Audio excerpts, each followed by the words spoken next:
Maybe జైలుకి పంపిస్తారు. అది ఇప్పుడు జరుగుతుంది.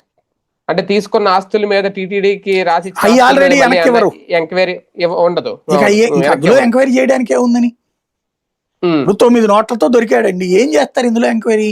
దొరికిన మాట వాస్తవం, దొంగ $900 అవి పట్టుకెళ్ళి కోర్టులో సబ్మిట్ చేయాలా లెక్క ప్రకారం, అవి ఉన్నాయో లేదో అది నడుస్తుంది ఇక అంతే బేసిక్ గా. కాకపోతే కొన్ని రోజులు సాగుతుంది ఇది కూడా అంతే, ఏమి లేదు. అందుకే ఇప్పుడు ప్రతి దాంట్లో కూడా జగన్ ని లాగాలన్నది వీళ్ళ ఉద్దేశం. ఇవన్నీ జగన్ చేపిస్తాడా? అక్కడుండే అధికారులు తీసుకుని అనాలి. ఇప్పుడు ఏదో పట్టు వస్త్రాలు అన్నారు, ఏముంటది పట్టు వస్త్రం? ఇప్పుడు ప్రతిదీ ఆర్డర్ పెడతారండి, ఎవడు తక్కువకి టెండర్ ఎత్తే ఆయన పిలవాలా?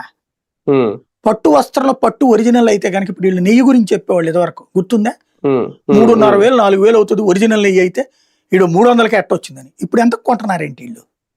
3,000 పెట్టి కొంటున్నారా? 270 300 పెట్టో కొంటున్నారు.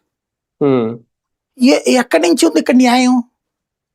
పట్టు కూడా ఒరిజినల్ పట్టు అయితే కనుక 3,000 పడుతుంది, 30,000 పడుతుంది ఒరిజినల్ పట్టు. అవును, అదే మొన్న పాలిస్టర్ మన దగ్గర వాడే పట్టు అంతా కూడా చైనా పట్టు.